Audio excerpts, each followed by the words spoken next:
नमस्कार मित्रांनो, मी जयकर वांडके माझ्या चॅनलवर आपल्या सगळ्यांचे स्वागत करतो।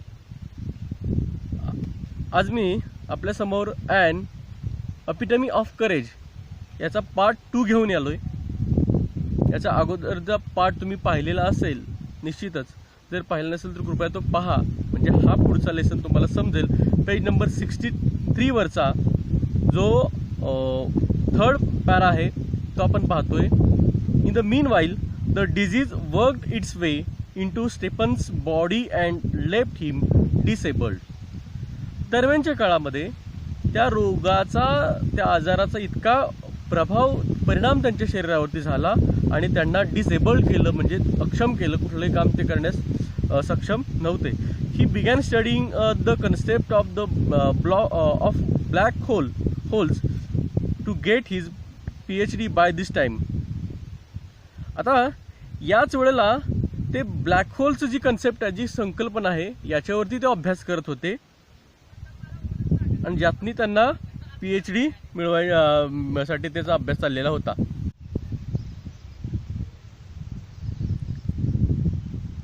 He was confined to a wheelchair and was rapidly losing control of his hands and speech.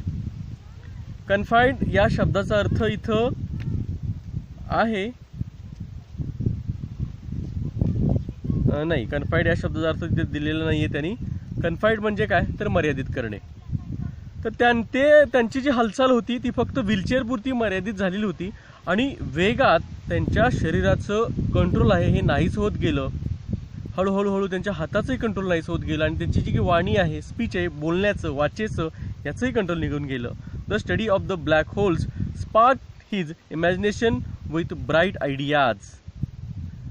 आता ब्लॅक होलचा जो अभ्यास आहे यानं स्पार्क केलं, म्हणजे ठिणगी पेटवली। कशाची तर त्यांच्या कल्पनाशक्तीची, आणि तेही हुशार अशा, उत्तुंग अशा, उज्ज्वल अशा आयडियाजनी। He made many epoch making statements that shook established theories. आता त्यांनी असे अनेक एपक मेकिंग म्हणजे of great importance at a particular restricted time, म्हणजे एका विशिष्ट मर्यादित काळेमध्ये एखाद्या बाबीला म्हणा, गोष्टीला आलेलं महत्त्व, म्हणजेच याचा अर्थ असं म्हणून की आपण युगाचा नवीन आरंभ होण्यासारखे त्यांनी अशी काही स्टेटमेंट्स केली की ज्यामुळं काय झालं तर संपूर्ण जे त्यावेळचे जे एस्टॅब्लिश्ड थेरीज होत्या, म्हणजे जे प्रस्तावित सिद्धांत होते, त्या सगळ्या सिद्धांतांना, यांनी मांडलेल्या सिद्धांतांनी हादरवून सोडलं।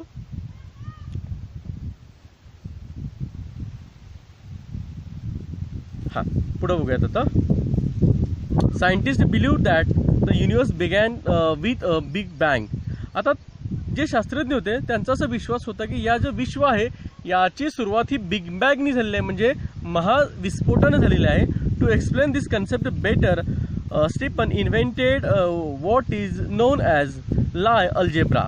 आता ही जी काही संकल्पना आहे ती संकल्पना अधिक स्पष्ट होण्यासाठी यांनी, डॉक्टर स्टीफन हॉकिंग यांनी लाय अल्जेब्राचं इन्व्हेन्शन केलं आणि ते लोकांसमोर आणलं। Though confined to a wheelchair with no control over his body save a finger and with a computer to help him express his thoughts, Dr. Hawking is an authority of, मी इथपर्यंतच घेतो बघा। though confined to a wheelchair with no control over his body, बघा, जरी ते व्हीलचेअरवरती त्यांच्या हालचाली मर्यादित झालेल्या असल्या तरी सुद्धा, आणि त्यांच्या शरीराचं संपूर्णपणे कंट्रोल नाही झालं असलं तरी सुद्धा त्यातनं वाचलेली होती ती मात्र त्यांची बोटं, ज्याच्यामुळे त्यांना कम्प्युटर चालवायला हेल्प झाली आणि त्यांना स्वतःचे जे काही मत होतं, जे विचार होते, ते लोकांसमोर एक्सप्रेस करायला त्याला मदत झाली। Doctor Hawking is an authority on profound subjects of science. Authority म्हणजे अधिकार असणं, तज्ज्ञ असणं। आता बघा, प्रोफाउंड म्हणजे गाढ, गहन म्हणून आपण त्याला।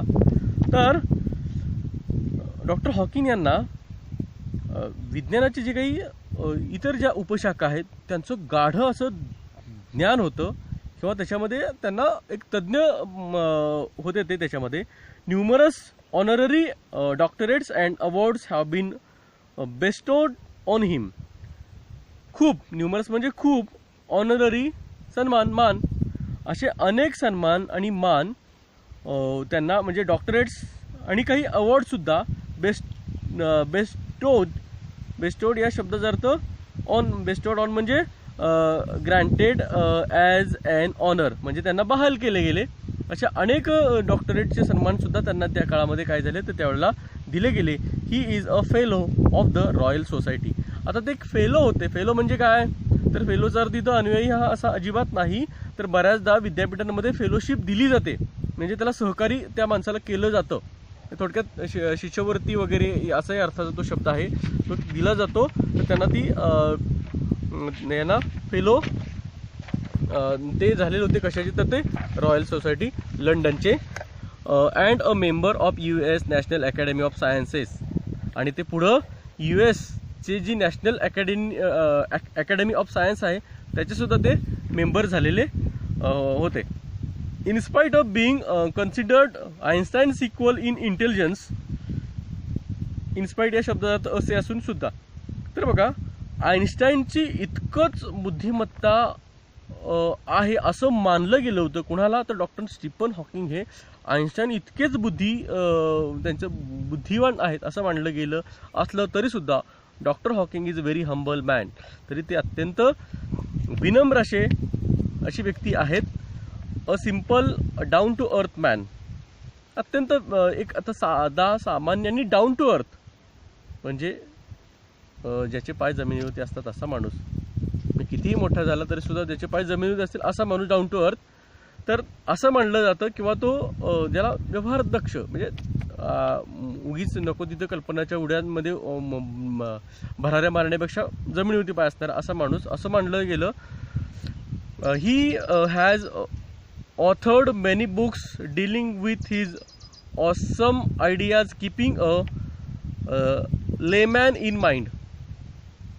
आता बघा तर he has authored many books. त्यांनी अनेक पुस्तकं लिहिली. dealing with his awesome ideas. आणि कशा संबंधित तर त्यांचे जे ऑसम आयडियाज आहेत, ऑसम म्हणजे बैजकीत करणारं किंवा जरब बसवणारं, आदरयुक्त भीती निर्माण करणं, अशा ज्या काही ऑसम अशा आयडिया होत्या त्या आयडियांसंदर्भात त्यांनी ती पुस्तकं लिहिली. Keeping a layman in his mind. Layman म्हणजे काय तर लेमॅनचा अर्थ इथं पाठीमागच्या पानावरती आहे की असा एखादा माणूस की ज्याच्यामध्ये कुठल्याही प्रकारचं विशिष्ट असं कुठल्याही प्रकारचं स्किल म्हणजे कौशल्य नसणारं किंवा विषय बाबतीतलं ज्ञानही नसणारं असं एक सर्वसामान्य साधारण माणूस हा त्यांच्या मनामध्ये होता. पण प्रत्यक्षात मात्र ते खूप मोठे होते. मी होते असं यासाठी म्हणतोय आजच्या घडीला डॉक्टर स्टीफन हॉकिंग हे या जगामध्ये नाहीत. गेल्या काही दिवसांपूर्वीच त्यांना दुःखद त्यांचं निधन झालेलं आहे. पुढे बघा his writing is full of wheat and humour. त्यांचं लेखन हे वीट म्हणजे त्याच्यामध्ये व्यवहार ज्ञान होतं, बुद्धिचातुर्यसुद्धा होतं आणि त्याच्यामध्ये विनोदसुद्धा होता, विनोदी आहे. His style is so lucid that non-scientist can also understand him. त्यांची जी लेखन शैली आहे ती ल्युसिड आहे म्हणजे अगदी स्पष्ट आहे की अगदी जो सायन्सचा नसलेला माणूससुद्धा अगदी सहजपणे त्याला त्यांचं लिखाण सायंटिस्ट नसलेला माणूससुद्धा त्याला त्यांचं लिखाण अगदी सहजपणे समजतं. His book a brief history of time is one of the best selling books of our times. तर बघा त्यांनी लिहिलेले जे काही पुस्तक आहे a brief history of time हे आजच्या काळातलं सगळ्यात जास्ती खप असलेलं सगळ्यात जास्ती ज्याची विक्री होते असं पुस्तक आहे. On being asked how he feels about having the dreadful ALS. आता ड्रेडफुल म्हणजे वाईट, भयंकर.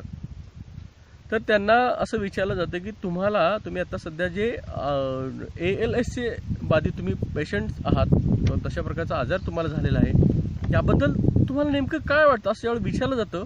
त्यावेळेला doctor Hawking the quintessence of optimism. आता क्विटेन्स या शब्दाचा अर्थ आहे इथं अ परफेक्ट एक्झाम्पल, म्हणजे उत्तम असं उदाहरण. आणि ऑप्टिमिझम म्हणजे state of having positive belief, म्हणजे आशावाद. तर बघा, तर डॉक्टर स्टीफन हॉकिंग हे आशावादाचं उत्तम असं उदाहरण आहे असं इथं म्हणता आपल्याला येईल. अँड होप आणि अपेक्षांचं, इच्छांचं, says not very different from the rest. तर ते असं म्हणतात की not very different from the rest, I try and lead my and lead as normal a life as possible and not think about my condition or regret. आता बघा, ते असं म्हणतात की जे उरलेल्या ज्या काही आहेत त्याच्यापेक्षा वेगळं, खूप वेगळं न जगता मी काय केलं, तर मी माझं जे लाईफ आहे ते नॉर्मल कसं जगता येईल याचा मी प्रयत्न केला. आणि माझी जी कंडिशन आहे आजची, त्याच्याबद्दल मनामध्ये दुःख, खेद, रिग्रेट न वाटता किंवा त्याच्याबद्दल विचार न करता, the things it prevent me from doing which are not many. तर त्या ज्या काही गोष्टी होत्या, तर ते जर असं वाटलं असतं की त्यांना दुःख वगैरे वाटत बसले असते, तर त्यांनी त्या निगेटिव्ह थॉट्सनी त्यांना अशा काही गोष्टींपासून त्यांना प्रिव्हेंट केलं असतं की ज्या विच आर नॉट मेनी, ज्या खूप नाही आहेत, अशा अनेक गोष्टींपासून त्यांना प्रिव्हेंट केलं असतं. म्हणजे सांगायचा उद्देश असा आहे की त्यांनी आपल्या मनामध्ये निगेटिव्ह विचार जे आहेत ते आणू दिले नाहीत. जर त्यांनी आणू दिले असते तर ते खूप काही करू शकले नसते. Doctor Hawking firmly believes that in the next millennium science will discover the core secrets of the universe.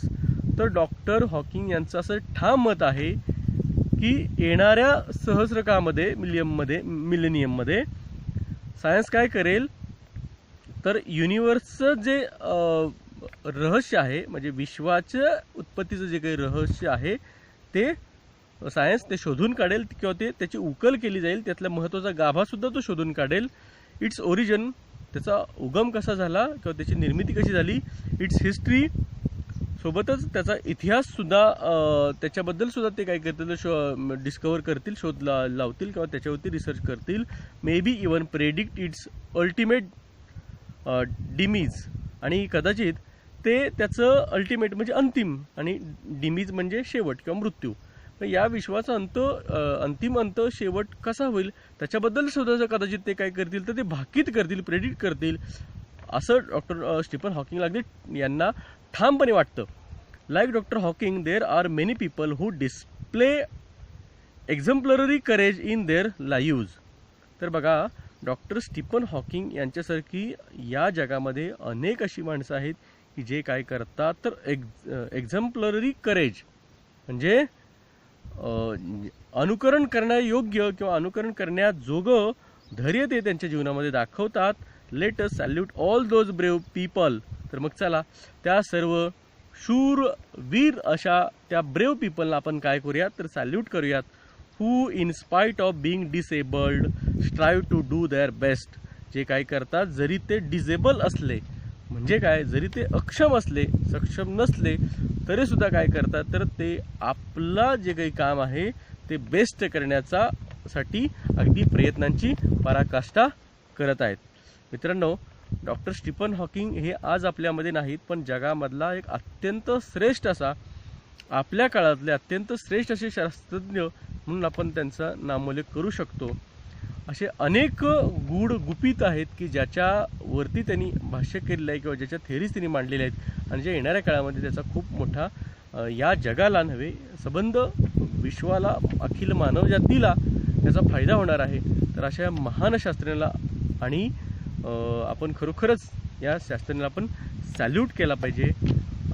आणि त्यांच्याकडनं आपण एक आपल्याला बोध घेता येऊ शकतो की मी माझ्या जीवनामध्ये मला जे काही उपलब्ध आहेत, माझं शरीर जसं असेल तसं, त्याच्याबद्दल मी रडत न बसता जे आहे, जे मिळाले त्यातनंच मी माझं जेवढं बेस्ट देता येईल तेवढं, जेवढं उत्तम मला परफॉर्म करता येईल तेवढं मी जसं करेन, तेवढंच तरच मी खरोखरच खूप काही चांगला करून दाखवू शकतो असं आपल्या इथं म्हणता येईल. अत्यंत सुंदर, अत्यंत छान, सुरेख असा हा लेसन आहे.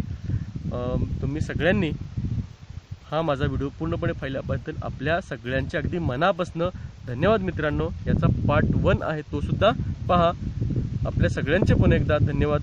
माझा व्हिडिओ लाईक करा, शेअर करा, सोबतच माझा चॅनल सबस्क्राईब करा.